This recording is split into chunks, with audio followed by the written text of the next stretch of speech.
ஒரு ஆண் அவன் படித்த கல்லூரியை ஞாபகம் வச்சுக்கிட்டு, அவங்களுக்கு சொல்லி கொடுத்த ஆசிரியர்களை ஞாபகம் வச்சுக்கிட்டு, அந்த ஃப்ரெண்ட்ஸ் வட்டத்தோட தன்னுடைய தொடர்பை இன்று வரை நீட்டிக்க முடிகிறது அப்படின்னு சொன்னா உடனே நம்மலாம் சொல்லுவோம், நம்ம வைஃப் எல்லாம் அந்த மாதிரி அமைஞ்சிருக்கோம், அதனால அந்த ஆணால் முடிகிறது. இல்லை, வைஃப் எப்படிப்பட்டவளா இருந்தாலும் நட்பு எல்லையை வளர்ப்பதற்கு ஆணுக்கு நிகர் ஆண் மட்டும்தான். அவனால் மட்டும்தான் அது முடியும். அதாவது அவன் எவ்வளவு வேலை செஞ்சான், இவன் எவ்வளவு கான்ட்ரிபியூட் பண்ணிருக்கான், அவனோட உழைப்பு எத்தனை சதவீதம், அந்த மாதிரி கணக்கை போட்டு தன்னுடைய எனர்ஜியை வேஸ்ட் பண்ணாது அந்த ஆண்களின் நட்பு வட்டம். பண்றான் பண்ணல விடுறான், நம்ம பண்றத கரெக்டா பண்ணலாமேடா. அப்ப நான் எப்படி இதை சாத்தியமாக்குகிறான், அவனுக்கு என்ன குணக்கூறுகள் எல்லாம் இதை சாத்தியமாக்குறதுன்னு பார்த்தா நிறைய விஷயங்கள். எதையும் பெருசுபடுத்தும் மனோபாவம் முக்கால்வாசி ஆண்களுக்கு கிடையாது. எல்லா ரீனியன்லயும் ஏன் ஆண்கள் மட்டுமே வயதானவர்களாகவே தெரிகிறார்கள், நம்ம மட்டும் அப்படி தெரியறதே இல்லை ஷாம்லா அப்படின்னு பேசிக்கிட்டோம். நான் சொன்னவங்க யாருன்னு சொல்ல விரும்பல. ஏன் அப்படின்னா ஆண் இருப்பதை அப்படியே ஏற்றுக்கொள்ளும் மனோதிடம் படைத்தவன். பெண்களுக்கு அந்த திடம் கிடையவே கிடையாது. நாங்க எப்படி இருக்கோமோ அப்படி ஏற்க முடியாது. எல்லாரும் வீட்டுல இருக்கும்போது அப்படியே ஒரு வீடியோ கால் வாங்க சொன்னா நீங்களாம் இருக்கிற டிஷர்ட்டோ இல்ல கையில பொத்தல் விழுந்த பனியனையோ போட்டுட்டு அப்படியே வீடியோ கால் வரீங்க. நாங்க வரமாட்டோம், எங்களுக்கு குறைஞ்சது 1/2 மணி நேரம் தேவையாக இருக்கு. அது எங்களை குறை சொல்ல முடியாது. ஒன்னு அப்படி இருந்தா ஒன்னு இப்படி இருக்கணும், அப்பதான் அது ஆப்போசிட் போல்ஸ் அட்ராக்ட்னு சொல்லுவோம் இல்லையா. So we should be like that. பொறாமை அப்படிங்கிறது என்னை பொறுத்த வரைக்கும் ஆண்களோட டிக்ஷனரியில கிடையாது, நிறைய ஆண்களோட டிக்ஷனரியில கிடையாது. யாராவது நம்மளை சேர்ந்த ஒரு ஆண் வந்து கொஞ்சம் சூப்பரா இருக்கானே, அவன் நல்லா இருக்கான்பா அப்படின்னு சொல்லி கை தட்டி தோள் தட்டி சந்தோஷப்படுகிற பாங்குதான் ஒரு ஆணின் மனப்பாங்கு. தான் செய்த எதையுமே நான் குடும்பத்துக்காக தியாகம் செய்றேன்னு மாறுதட்டி கொள்ளாமல் இருக்கக்கூடியது யாருன்னு ஆண் மட்டும்தான். நாங்க அடிக்கடி சொல்லிப்போம், எங்களுக்கு அடிக்கடி அந்த அக்னாலஜ்மெண்ட் வந்தா தான் அடுத்த வேலையை செய்யறதுக்கு எனர்ஜி கிடைச்ச மாதிரி இருக்கும். அந்த ஆண் அதை எதிர்பார்ப்பதே கிடையாது. கை தூக்கி விடுறது அப்படின்னு ஒண்ணு இருக்குல்ல, அது ஆண் நட்பு வட்டத்தில் ரொம்ப ஜாஸ்தி. லோ மெயின்டெனன்ஸ் சொல்லுவாங்க. ஆண்கள் தன்னுடைய நட்பை மெயின்டைன் பண்றதுக்கு செலவு பெருசா ஒண்ணுமே கிடையாது. தினசரி குட் மார்னிங் போட வேண்டாம், குட் ஆஃப்டர்நூன் போட வேண்டாம், எப்படி இருக்க, சாப்பிட்டியா, வந்தியா, வீண்டியா, தூங்கினியா, ஒண்ணுமே வேண்டாம். ஒரு வருஷம் கழிச்சு யாராவது ஒருத்தர் ஒரு மெசேஜ் போட்ட கூட என்னடா மாப்பிள்ள ரொம்ப நாளா சத்தம் இல்லை, என்ன விஷயம் சொல்லு, அவ்வளவுதான். அவங்களுடைய நட்பு அங்கேருந்தே தொடங்கி விடும். எங்க கிட்ட அதெல்லாம் செல்லாது.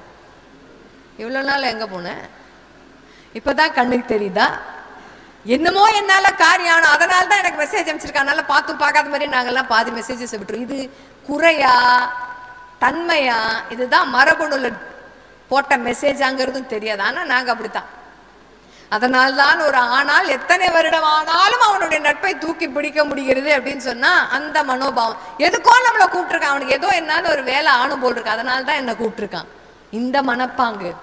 நட்பு அப்படின்னு சொன்னா குறை சொல்றதோ, ஒருத்தர் இல்லாதப்போ வேற மாதிரி பேசுறதோ, அல்லது ஏதோ ஒரு எதிர்பார்ப்போடு அந்த நட்பை அணுகுவதோ என்பது கிடையாது. நம்ம கிட்ட ஒரு நண்பன் ஏதோ எதுக்கோ கேட்டு வரன்னா முடிஞ்சா செய், இல்லைன்னா இல்லைன்னு போ. வாழ்க்கையை லகுவாக ஆண்களை போல் அணுக வேண்டும். ஒரு பெண்ணினுடைய பார்வையில அவ கணவனை பார்த்து சொல்ற முதல் வார்த்தை என்னன்னா, உங்களுக்கு ஒண்ணும் தெரியாது, கொஞ்சம் வாய் மூடுங்க, அதைத்தான் சொல்லுவா. ஆனா எல்லாம் தனக்கு தெரியும் என்பதை அவளிடம் கூட தெரியப்படுத்தாத ஒரு மனப்பாங்கு யாருக்கு இருக்குன்னா அந்த ஆணுக்கு மட்டும்தான் இருக்கிறது. ரொம்ப அழகான ஒரு மனப்பாங்கு அது. சரி, எல்லா விதத்திலும் அந்த ஆண் வந்து பெண்ணை காட்டிலும் வேறுபட்ட நடத்தை, வேறுபட்ட மனோபாவம், ஒரு விஷயத்தை அணுகுகிற பாங்கில் வேறுபட்ட மாதிரி இருக்கான். சரி, ஆனா நம்மெல்லாம் 50ஸ்ல இருக்கோம், ஆனாலும் ஃபிட்னஸோட இருக்கணும், நம்ம ஓடி வரணும், ஓடி ஓடி வேலை செய்யணும், எல்லாம் சரி. 50களில் பெண்களுக்கு வருகின்ற அதே மாதிரி மெனோபாஸ் மாதிரி ஆண்களுக்கும் ஆண்ட்ரோபாஸ் என்று ஒண்ணு உண்டு. எத்தனை ஆண்கள் அதை யோசித்து பார்க்கிறீர்கள்? அதை எத்தனை பெண்களுக்கு புரியும்னு நமக்கு தெரியாது. இன்னைக்கு ஃபோக்கஸ் அங்கதான் இருக்கணும். இங்க இருக்கிற ஒரு ஆணுக்கும் ஆண்ட்ரோபாஸ் என்பது ஒரு முறையாவது கடந்து போயிருக்கும், அது அந்த ஆணுக்கே தெரிந்திருக்காது. ஒரு 50 வயசுக்கு மேல பாத்தீங்கன்னா பிசினஸ்ல இருக்கிற ஆண்கள் முக்காவாசி பேர் இங்க பிசினஸ்ல இருக்கீங்க. சில பேர் வெளிநாடுகள் எல்லாம் போய் நல்லபடியா செட்டில் ஆனது உண்டு. இல்ல உள்ளூர்லயே எனக்கு தெரிந்த என்னுடைய படிப்பை வச்சு நான் பிசினஸ் பண்றேன்னு சொல்லும் போது 365 நாளும் ஐப்பசி மாதம் மாதிரி பொழிஞ்சுக்கிட்டே இருக்காது. வறண்டு போன காலங்களும் உண்டு, ட்ரை சீசன்ஸ் உண்டு, லீன் பீரியட் உண்டு. அந்த மாதிரி நேரங்களில் எல்லாம் ஒரு ஆண் அந்த சூழலை எப்படி அணுகுவான் என்பது அந்த கடவுளுக்கு கூட தெரியாது, அந்த ஆணின் மனதுக்கு மட்டுமே தெரிந்தது. பயங்கரமா பிசினஸ் பிச்சு அடிச்சுக்கிட்டு போயிருக்க மாதிரி இருக்கும், அப்புறம் ஒரு 2-3 மாசத்துக்கு ஒண்ணுமே இல்லாத மாதிரி இருக்கும், ஒரு வெறுமை. அந்த மாதிரி நேரங்கள்ல என்னுடைய நண்பன் இந்த மாதிரி நேரங்களில் என்னுடன் பேசிவிடவே கூடாது, என்ன பாத்திரக்கூடாது, நான் அவனை பாத்திரக்கூடாதுங்கிற மாதிரி சூழல் எல்லாம் கடந்து வந்த ஆண்கள் நிறைய பேர் உண்டு. எஸ் ராமகிருஷ்ணன் தன்னுடைய ஒரு சிறுகதையில ரொம்ப அழகா எழுதியிருப்பார். வேலை இல்லாத ஒரு ஆணின் வீட்டில் பகல் பொழுது மட்டும் ஏன் அவ்வளவு நேரம் நீண்டு கொண்டே போகிறது அப்படின்னு கேட்பார். எப்படி போக்குறது அந்த பகல்ல தெரியாது. சுத்தி இருக்கிற மற்ற ஃப்ரெண்ட்ஸ் எல்லாம் வேலையா இருக்கான்றான், அந்த ப்ராஜெக்ட்ன்றான், இந்த ப்ராஜெக்ட்ன்றான், அவ்வளோ டர்ன் ஓவருங்கிறான், ஓவர்சீஸ் போயிட்டு வந்தேன்னு சொல்றான். ஆனா நமக்கு ஒன்றும் ப்ராஜெக்ட் சரியா அமையல, இந்த பீரியட் லீனா இருக்கு. அதை மீண்டு எழுந்து வருவதற்குத்தான் ஆண் தனக்குள்ளேயே போராடி கொண்டிருக்கிறான். அது ஆண் அது ஒரு பெரிய தன்னுடைய ஒரு ஸ்ட்ரென்த்தா நினைக்கிறதே அதுதான். எதா இருந்தாலும் நானே பார்த்துக்கிறேன், எனக்குள்ளேயே வச்சுக்கிறேன், நானே ஹேண்டில் பண்ணிக்கிறேன். உங்கள் அத்தனை பேருக்கும் இந்த ஒரு கூட்டத்துல உங்களுடைய ஒரு சகோதரியாக பதிவு செய்யக்கூடிய ஒரே ஒரு விஷயம், நானே பார்த்துக்கிறேன்னு மனசுக்குள்ள நிறைய வச்சு அழுத்திக்கிறது தான் நாளைக்கு ஹெல்த் ஹசார்டா வெளியில வெடிக்கும். எதுவாக இருந்தாலும் பகிர்ந்து கொள்ளுங்கள், மனைவியோடு பகிர்ந்து கொள்ளுங்கள். புரிந்து கொள்ளக்கூடிய அளவிற்கு அந்த மனைவிக்கு அந்த மனோபாவம் இல்லை என்றால் இந்த மாதிரி நண்பர்கள் வட்டத்தோடு தயவு செய்து பகிர்ந்து கொள்ளுங்கள். மனதில் இருப்பதை கொஞ்சம் பகிர்ந்து கொள்ளுதான் அது லகுவாகும். அது ஆரோக்கியமா இருந்தாலும் சரி, இல்ல நம்ம பிசினஸ் கொஞ்சம் டவுனா போற மாதிரி இருந்தாலும் சரி. ஏன் அப்படின்னு சொன்னா ஸ்டேட்டஸ் பார்த்து வர்றது கிடையாது நட்பு, இல்லையா? கொரோனாக்கு அப்புறமா வர ஆரோக்கிய கேடுகள் நமக்கு தெரியவே இல்லை. திடீர்னு இப்பெல்லாம் முகநூலை பார்க்கும்பொழுது ஒரு யாருடைய போட்டோவாவது பெருசா வந்தா இது பர்த்டேக்காக போட்டிருக்காங்களா, இப்ப இருக்காருன்னு போட்டிருக்காங்களா, இல்லைன்னு போட்டிருக்காங்களான்னு தெரியல. மூச்சா படிச்சு பார்த்தா தான் தெரியுது. திடீர்னு நிறைய பேர் காணாமல் போவதும் உண்டு நம்மிடம் இருந்து. ஃபிட்னஸ்னா அப்படியே பயங்கரமா மாடல் மாதிரி இருக்கணும்ன்ற அவசியம் இல்லை. ஏதோ ஒன்று கீழே விழுந்தா குனிஞ்சு எடுப்பீங்களா? உங்க தொப்பை அதுக்கு வழி கொடுக்குமா, ஹெல்ப் பண்ணுமா? மூட்டு வலி, கால் வலி, முதுகு வலி சொல்லாமல் இருக்க முடியுமா உங்களால்? ரெண்டாவது இன்னிங்ஸ் வாழ்க்கை ரொம்ப அருமையான வாழ்க்கை தெரியுமா? பசங்களும் வளர்ந்துரும், அதுங்க வாழ்க்கையை அதுங்க பார்த்துக்கும். நம்மை நாமே பார்த்து கொள்ளக்கூடிய ஒரு பருவம் தான் இந்த வாழ்க்கை. அதனால ஆரோக்கியத்தில் முதலீடு செய்யுங்கள். திருப்பி திருப்பி சொல்றேன். ஒரு கவிதையே உண்டு, என் கால்கள் இரண்டும் நடக்கும் வரைதான் நான் மனிதனாக பார்க்கப்படுகிறேன் அப்படின்னு ஒரு வரி உண்டு, இல்லையா? அந்த காலில் நடையும் ஓட்டமும் இருக்க வேணும்னா ஹெல்த் கான்சியஸா கொஞ்சம் நீங்க இருக்க பாருங்க. ஆண் அலட்சியமாக விடுகிற இடம் அவனுடைய ஆரோக்கியம் மட்டும்தான். தயவு செய்து விடாதீங்க. எல்லாத்தையும் ஒரு பெண் சமாளிப்பா, எதை வேண்டுமானாலும் சமாளிப்பா, ப்ரொவைடட் நீங்க தெம்பா இருக்கீங்கன்ற ஒரு ஃபேக்டர் உத்தரவாதம் என்கிற பட்சத்தில் ஒரு பெண்ணால் அதை சமாளிக்க முடியும்.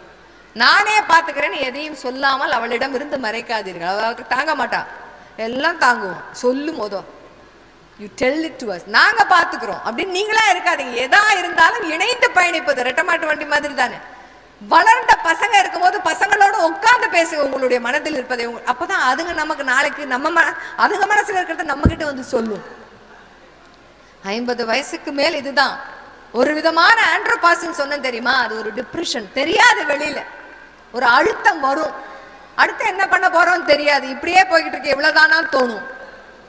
கூடவே அலட்சியமாக விட்ட ஆரோக்கியமும் சேர்ந்ததுதான். 2 கால்களும் ஓட்டமும் நடையமாக இருக்கிறது. இது ஒரு கோல்டன் பீரியட்.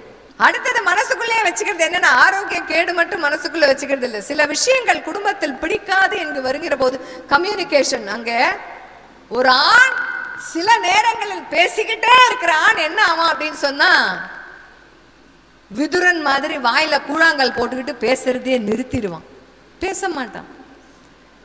மகாபாரதத்துல அப்படித்தானே, விதுரன் தன் வாயிலிருந்து வருகிற வார்த்தை யாரையுமே காயப்படுத்தி விடக்கூடாது என்கிற ஒரே ஒரு பாதுகாப்பு உணர்வில் வாயில் கூழாங்கல்லை அடைத்துக் கொண்டு பேசவே இல்லை. அவ்வளோ பேசின விதுரன் நீதின்னு நிறைய இருக்கு. அவ்வளவு விஷயங்களை சொன்ன விதுரன் பேசவே இல்லை. புதுமை வர வர பேச்சுக்களை சுருக்கி கொண்டான். விதுரனை போல ஆகுகிற ஆண்கள் நிறைய பேர் உண்டு இங்க. சில ஆண்கள் ஏதாவது 1-2 சொல்ற மாதிரி பாத்தீங்கன்னா அவங்க பீஷ்மர் மாதிரி அப்படியே மாறிடுவாங்க. கடைசி காலத்துல முள்படுக்கையில இருக்கும்போது கூட வாய் ஓயாம எதையாவது சொல்லிக்கிட்டே இருக்கிறது.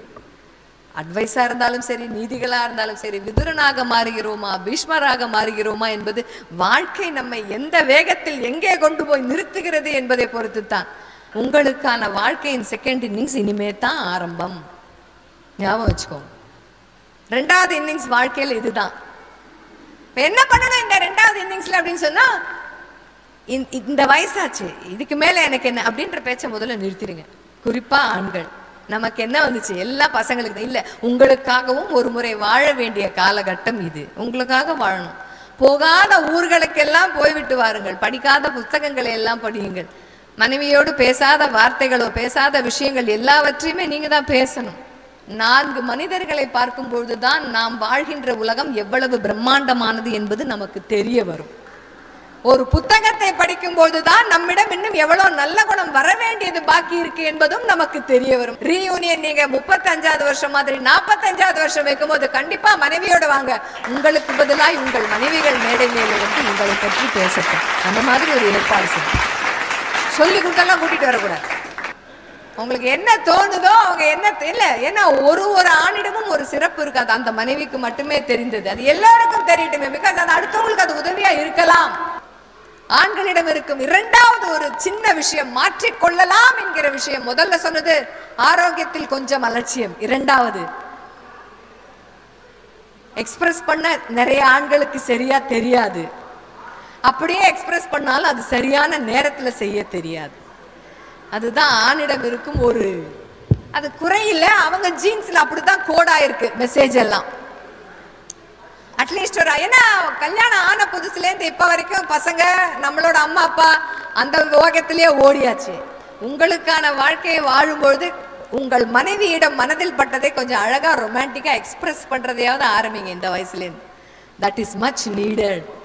இது வேற சப்ஜெக்ட் எடுக்கிற மாதிரி இருக்கு. உங்க முகத்தெல்லாம் பார்த்தா வேற பேப்பருக்கு வந்து உட்காந்த மாதிரி இருக்கு. இல்ல, நிறைய பேருக்கு அது செய்ய தெரிவதே கிடையாது. ஒரே வார்த்தை சொன்னதான் தெரியணுமா உனக்கு அப்படின்னு கேட்டு போயிடுவாங்க. எதிர்பார்ப்புன்றது உனக்கு தெரியாதா அப்படின்னு அந்த வீட்டு அம்மா கேட்கும்.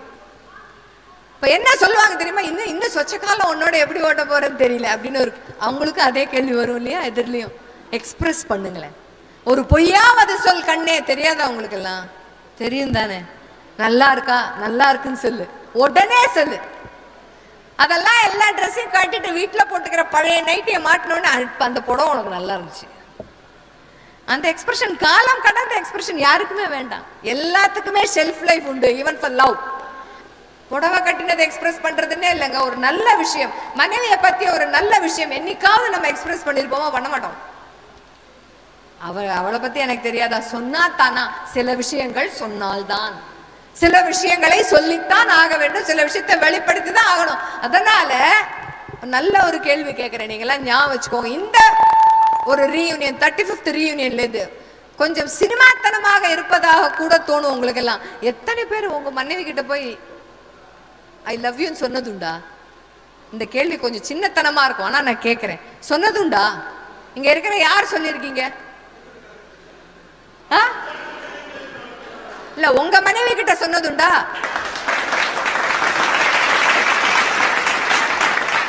வெளிப்படுத்துங்கள். என்ன, நான் திருப்பி சொல்றேன், ஒரு ஆண் எந்த உணர்வையுமே வெளிப்படுத்தாமல் தன்னை சுருக்கி கொள்கிறான். வீட்டிலிருந்து தொடங்குங்கள். சில பேர் பாத்தீங்கன்னா ஃப்ரெண்ட்ஸ் வட்டத்துல ஊன்னு சத்தம் போட்டு பேசிட்டு வீட்டுக்கு போனோன்னே வாயை திறக்க மாட்டாங்க, மௌனம் விரத மாதிரி இருப்பாங்க. என்ன அந்த மனுஷன் மனசுல இருக்குன்னே தெரியாது. இது மிகப்பெரிய சவால். இது சின்ன விஷயமா படும், ஆனா சொல்லுங்க. உங்கள் ஆரோக்கியத்தில் அக்கறை செலுத்துங்கள். மனதில் உள்ளதை முதல்ல வீட்டில் இருக்கிறவங்கள்ட்ட சொல்லி பழகுங்கள். இன்னொரு குரூப் ஆரம்பிங்க. ஹெல்த் அவேர்னஸ்க்காக உங்க ஃப்ரெண்ட்ஸ் மத்தியில ஒரு குரூப் ஆரம்பிங்க. நல்ல விஷயங்களை அதில் பகிர்ந்து கொள்ளுங்கள். அடுத்த தலைமுறைக்கு நீங்கள் விட்டு செல்கிற விஷயம் என்ன, கொடுத்துட்டு போற விழுமியங்கள் என்னன்னா, எவ்ரிதிங் கவுண்ட்ஸ். எது இருக்கோ இல்லையோ. இப்போ உங்களுடைய பெண் குழந்தைகள் எல்லாம் திருமண வயதில் யாருக்காவது பெண் குழந்தைகள் இருக்குமே ஆனால், இங்க இருக்கிற ஒரு ஆணும் ஒரு முறை கண்ண மூடி என்ன மாதிரியே என் பொண்ணுக்கு ஒரு மாப்பிள்ளை வரணும் அப்படின்னு 100% கேரண்டியா யாரால் நினைக்க முடிகிறதோ சூப்பர்மேன் நீங்கெல்லாம். இல்ல, கொஞ்சம் ஒடுக்கெடுக்கணும். நானே என்ன இது வேண்டாம், இப்படி வேண்டாம், இப்படி வேண்டாம் தோணுச்சுன்னா எந்தெந்த இடத்தில் நாம் நம்மை சரி செய்து கொள்ள வேண்டும்ங்கிறது அங்கதான் நிதர்சனம். ஒரு ஆணை கேள்வி கேட்டிருக்காங்க, சார் நீங்க எவ்வளவு தூரம், எவ்வளவு பர்சன்டேஜ் நல்ல ஆண் சார், நீங்க என்ன அளவுக்கு நல்ல கணவன் சொல்லுங்க பார்க்கலாம். அவங்களுக்கு நான் இதை செய்வேன், அதை செய்வேன், இதை செய்வேன், அதை செய்வேன் நிறைய பேர் பட்டியல் போட்டே சொல்லியிருக்காரு. அப்ப அந்த கேள்வியை கேட்டவங்க சொல்றாங்க, என்ன மாதிரி அக்மார்க் ஆண் ஒருத்தன் என் மகளுக்கு கணவனாக வர வேண்டும் என்று உங்களால் அடித்து சொல்ல முடியுமே, ஆனால் நீங்கள் அருமையான ஆண், நல்ல ஒரு கணவன், அப்படிப்பட்டதா யோசிக்க முடியுமா? பாருங்க. யாருடைய ஒரு வார்த்தை, யாருடைய ஒரு வாயிலிருந்து வருகிற வார்த்தை எந்த தேவ வினாடியில் யாருடைய வாழ்க்கையை மாற்றும் என்பது யாருக்குமே தெரியாது என்கிற பட்சத்தில் நம் வாயிலிருந்து வருகிற ஒவ்வொரு வார்த்தையும் அடுத்தவருக்கு நம்பிக்கை தருவதாகவே இருக்கட்டும் என்று சொல்லி வாய்ப்புக்கு நன்றி பாராட்டி விடுகிறேன்.